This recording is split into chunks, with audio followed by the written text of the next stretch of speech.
One of the most common areas of frustration I hear when I start working with a new client is I don't have enough time, or there just aren't enough hours in the day to get everything done.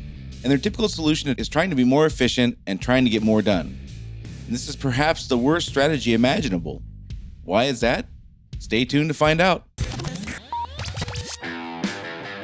Running a service business can be hard.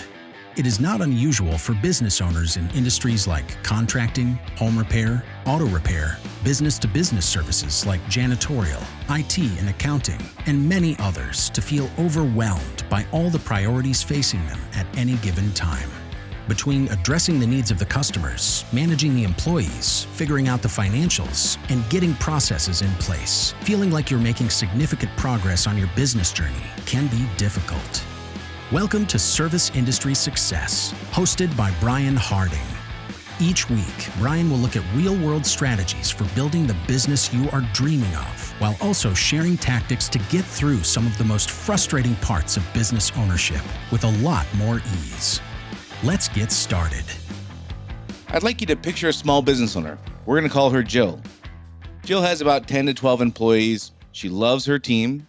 She loves what she does for a living. She loves being a business owner. She wouldn't trade her job with anyone. And she makes about $100,000 a year. And Jill also works about 60 hours a week, maybe closer to 70 some weeks. She can't ever seem to really get away for that vacation. She can't really ever seem to get away for that 4-day weekend when she wants to. She has to be available by phone nearly all the time in case there's a problem. She feels like her business owns her, like she's on a hamster wheel, constantly putting out fires, and she only seems to be treading water instead of moving forward or making real progress towards growing her business. And as much as she loves her team, she can't really trust them to make decisions. She knows she has to be ready to step in at a moment's notice to resolve any issue, and she feels completely alone, even in her own company. Jill thinks the number one problem is not being able to get enough done. Not enough in a day, not enough in a couple hours, not enough in a week or a month. If she could only get enough done, she'd finally get over this hump and get past this phase. She'd finally be able to have a little bit of freedom. If she could only hire that right person, if she could only get enough people on board, get her team big enough, if she could just get the marketing figured out, then she would be able to have more time. Jill does not have many moments in the day where she's not worried about all the things she needs to get done today or tomorrow or next week or by Friday or no later than noon tomorrow. She's almost always anxious or nervous because she has the whole weight of her company's success directly on her shoulders. And now let's picture another business owner. We're going to call her Susan. Susan also has 10 to 12 employees, also loves her team, loves what she does for a living, loves being a business owner, wouldn't trade jobs with anyone, and also makes about $100,000 a year. And Susan works about 45 hours a week, sometimes closer to 50. Susan takes at least 2 vacations per year. And she feels like even though she owns the company, she's part of a team of people who are all heading in the same direction, all take ownership and of the results and the outcomes, all take initiative. Occasionally, like maybe once or twice a week, she gets a phone call because there's a problem that only she as a business owner can take care of. She feels like she's making more and more progress every month towards building her business.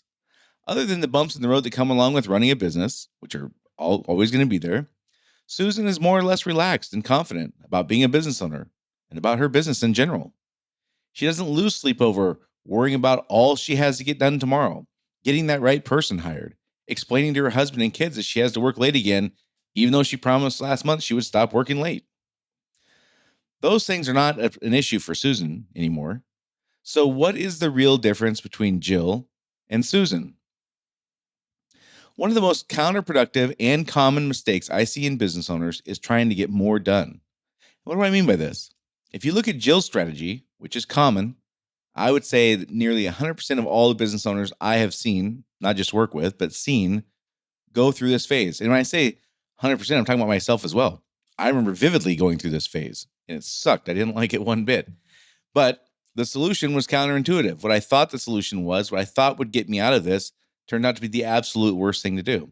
And that's what we're talking about today.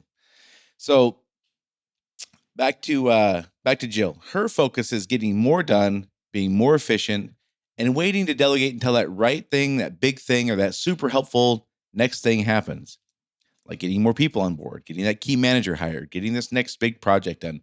Then I'll be able to start focusing on delegating. Her plan is to have more time because she solves an efficiency and productivity problem. So if she was just more efficient and more productive, that would solve the problem. So she says things like, if there's just more hours in a day, I'd be okay. But what is it about Susan's strategy that's different than Jill's? Susan is not relying on being more efficient for herself. She's not hoping for that next big thing to happen, which will magically allow her to start delegating. Susan started delegating like a year ago because her strategy is not to get more done. Her strategy is to have less to do. Now, I can hear what you're thinking right now because I've heard this literally hundreds of times now. But Brian, you don't understand. I really can't delegate as much as I would love to. My team just isn't ready. I just can't trust them with certain things. There's certain things I just have to do. You don't get it, Brian. It's different for me. And all those things are true right up until you decide they're not true anymore. And because everyone says they are different, and these things that I just said, that it's different for me and my team just isn't ready and I would love to, I just can't yet, because everybody says that. I mean, literally everybody says that. It's not different. It's exactly the same as everybody else. Everyone goes through this until they reach their breaking point. Sometimes it's when they're so beat down, they just give up trying to maintain control of everything. And then the breakthrough happens. The catalyst is different for everyone. Maybe you just can't look at your kid in the eye one more time and tell them you can't make their baseball game. Maybe you're just not able to go through or keep going without being able to get a decent night's sleep. Maybe you just reach a breaking point where you realize you can't be everywhere all the time. And you kind of have this moment where in your mind, you just throw your hands up and you're like, whatever happens, happens. I have to have some peace. Those moments are the catalyst for some folks. But the path and the outcomes are exactly the same. No matter what the catalyst is, the path and the outcomes are exactly the same. And here's how it goes. Nearly overnight. I mean, sometimes it's literally overnight, like from one day to the next. Sometimes it takes a week or two, but it's very rapid. The mindset goes from, I need to get more done, I need to be more efficient, I need to be more productive so I can see more and oversee more things, to, I can't do all this. I can't have all this to do. I have to start working towards having less to do. I have to have fewer day-to-day tasks. I must have fewer decisions that only I can make. I must have fewer oversight responsibilities for these different things that are going on. I must have fewer processes that count on my participation. I must have the ability to trust my team. And if I can't trust my team, I must put my energy and time into educating and training them so I can trust them, rather than putting my energy and time into doing things that they currently cannot do. Those are the mindset shifts that happen rapidly. Again, sometimes overnight, sometimes within a couple of days, sometimes over a weekend, but these things happen dramatically and quickly. Everyone eventually comes to the conclusion that doing more is not the answer to growing.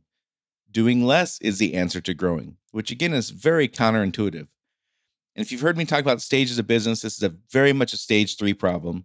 This is why, in my estimation, most businesses fail in stage 3. Now, you've heard about how, depending on which one you listen to, which study you listen to, 80% fail in 2 years, 80% fail in 5 years, 50% fail in 2 years, 50% fail in 5 years, whatever. This is one of the most crucial things that makes or break a company, is the business owner deciding that doing less is better than being more productive to get more done. Doing less is the answer to growing. Eventually, there is no alternative. You have to choose what you want to control. You can control the outcomes of each situation or process, or you can control the process of preparing people to make good decisions in each situation or process. Everyone who stays in business and continues to grow reaches this point. There is no exceptions to this. This point of this line is reached where you either accommodate this reality in life or you just go out of business. There's really no other choice. Or you might reach a point where the business owner can't see anything more and they're just like, okay, that's where the company's going to stop growing. Maybe they don't go out of business, but the business owner just says, this is my limit on how much I can do. I can only work 65 hours a week, and therefore the company can't grow any further beyond that. In that case, the business owner's life will never get out of that anxiety, treading water, waiting for the catalyst to get me out of this phase. The business will never grow beyond that if the business owner does not come to the conclusion that doing less is the answer, not getting more done. So the obvious question is, well, how do I know when it's the right time for me to focus on having less to do instead of getting more done? Well, why did you hire your first employee? You hired your first employee because you couldn't get all the revenue producing work done and do the other things you needed to do to grow your company. Why'd you hire your next few employees? Same exact reason. Almost always the first few employees are doing the revenue producing work so the business owner can start to focus on other things. Maybe it's sales, maybe it's dispatching, maybe it's estimating, uh, a variety of things from buying equipment to vehicles to marketing to whatever. There's tons of things that have to be done besides the actual tasks that bring in the revenue. That is generally why business owners hire their first employees. So why did you hire the person who dispatches or assigns the jobs that need to be done? Because you couldn't dispatch and get all the other things done you needed to do to grow your company. Why did you hire your estimator or your salesperson? Because you couldn't do the estimating and sales and do the other things you needed to do to grow your company. Why did you hire a field supervisor? Because you couldn't supervise a team in the field and do the other things you needed to do to grow your company. It's the exact same process every single time. So what's the answer to the obvious question of how do I know when it's the right time for me to focus on having less to do instead of getting more done? The answer is it's the right time to focus on having less to do the moment you decide you want to grow your company from the size it is today to a larger size. That's the answer. There's no what if, there's no yeah, but, there's no as soon as, there's none of those things. It's the right time to focus on having less to do the moment you decide you want to grow your company from the size it is today to a larger size, period. If you want your company to stay the same size, then your efficiency and productivity might gain you more time. And if money is more important to you than time, and you don't want your business to grow, that might be a good solution. So hear me again. If you want your company to stay the same size it is today, and money is more important to you than time, meaning you're willing to put in the extra hours to make more money, then being more efficient and more productive might be the answer for you and your company. But if you want to grow, you must focus on having less to do instead of getting more done, period. So the first thing you got to do, obviously, is decide, do I want my company to grow or not? If the answer is yes, then all the things I've been talking about apply to you right now in this very moment, no matter what your situation. There is no exception to this. There's no time where it's saying, yeah, but if I just hire this one next person, if I could just find the right supervisor or manager, then I could start doing that. That's all BS. That's all a delay tactic because we don't want to give up control. This is the exact same process for everyone. This is why I can be 100% confident in every situation. I can pinpoint exactly what the roadblock is because it's always the same. These things we say that if we could have the right number of people, if we just had more of this, if we had that solved, then we could do it. These are all delay tactics. These are all strategies to delay this super uncomfortable decision we have to make, which is I can't control the outcome of every situation. I have to put my energy into preparing people to make good decisions and handle situations rather than putting my energy into being the one who makes a decision in every situation. And that is where the real challenge is. That is where the pain is. That is the point that business owners either give up that control of each outcome and stop putting their energy and time, which is what requires them to work 60 to 70 hours a week, that time to be available to handle every outcome of every situation. It's only when you stop doing that and you start focusing on, I need to put my energy to prepare my people to make good decisions and handle curveballs that are thrown at them very well. That's where my energy has to go. And that takes a lot less time, but you have to give up control of the outcomes. That is the problem. So the path is the same for everyone. You will stay in this mode until you don't or can't stay in this mode any longer. The only variable is the catalyst. It can be a pleasant catalyst or it can be a not so pleasant catalyst. And it's critical that we understand this. These are very concrete, black and white ideas. You will stay in this mode until you don't. That's just the way it is. The catalyst can be pleasant or not so pleasant. There's only 4 outcomes. You can consciously decide you will focus on having less to do before it gets too painful. That's one. The second is you will not consciously decide, and you'll wait until you reach a breaking point, and focusing on having less to do will more or less be decided for you. That's two.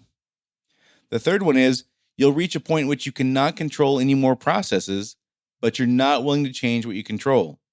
And your company will stay the same size, and you'll forever be locked into having no time and tons of stress. You'll forever be locked into those long 60, 70-hour weeks and worrying about how much you're going to get done on your weekends and your evenings while you're trying to sleep. That's the third one. And the fourth one is you'll shrink, sell, or close the company. Those are the only four outcomes when it comes to changing our focus from getting more done, being more productive, being more efficient to I need to have less to do.